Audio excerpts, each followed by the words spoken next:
Welcome back. In the media space right now, it's all about the IP, especially as strikes create content scarcity. Mattel and Warner Brothers seeing huge success with their Barbie adaptation, so much so that they're already planning films for other products like Polly Pockets. Can't wait for that one, and Hot Wheels. Nintendo also seeing similar success in film with Super Mario, and in its games with its newest sequel to Zelda. It's not all positive, though. Hasbro selling its film and TV units as the Hollywood writers and actors strike goes on. On that note, Julia Borsten joins us with, so it was refreshing to finally have new movies about new things and not just superheroes all the time. But with the strike continuing, where else can people turn for IP? Well, I think the interesting thing here is that these franchises, whether it's Barbie or Hot Wheels or Polly Pockets or PJ Masks, these are familiar franchises, but you haven't seen them in the movie format yet. And I do have to point out, the thing with Hasbro is at one point back in 2019, they thought they were going to make a big push into more mainstream entertainment. And they bought this studio, eOne, that does the likes of Yellow Jackets and The Woman King and these sort of more mainstream entertainment properties that are not associated with their brands. And they said, this isn't really core to what we do. Let's get rid of these entertainment properties that don't have to do with our brands, but let's hold on to the core family brands so they are maintaining the ability to make content around the likes of their PJ Masks, which is one that I found a kind of bewildering one as a parent. I haven't even heard of also this yet, Transformers. So for instance, Transformers was a Hasbro property that they turned into films way back when, and I think they're going to be really working on trying to expand other franchises in the same way Transformers has had a long life. So I think this key thing here is familiarity without already being sick of it. What took Mattel so long to make Barbie?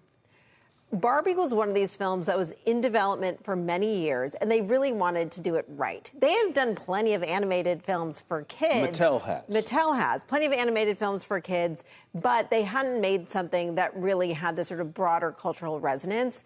And they went down a road for a while trying to make Barbie with Amy Schumer, and then they landed on this Margot Robbie version. But I think that these films take years to develop. The Hot Wheels one is one that's been in development for years and could be a very big deal like this one. It isn't a resistance on Mattel's part to using their toys and their library of toys in movie settings, right? But they would still need writers, wouldn't they? Even for any of these, it's, you can't just say Polly Pocket, let's make a movie about it. Presumably you need writers for that. Yes, of course. And so these films have been developed for years.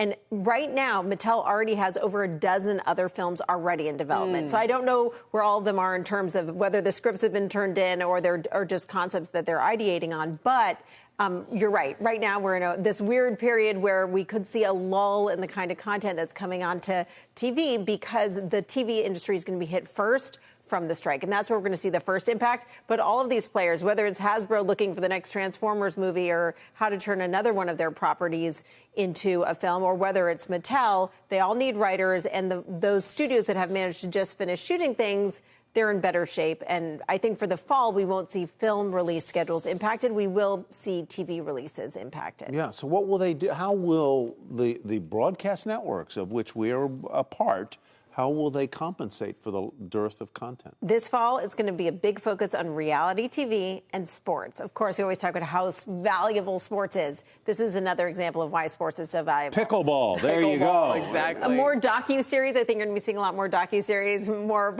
perhaps professional pickleball or whatever that might look like. But I do think that when you're looking at the impact of strikes, TV is going to be impacted first. There are some TV shows that have already been shot. Netflix, I'm sure, has many series that they shot and they're sitting on. And then you're going to see the film, whether it's based on a Hasbro character or not, the impact will really be felt next year. Yeah, it's going to drag on. Julia, thanks very much. Good to have you in the house. Always great to be here.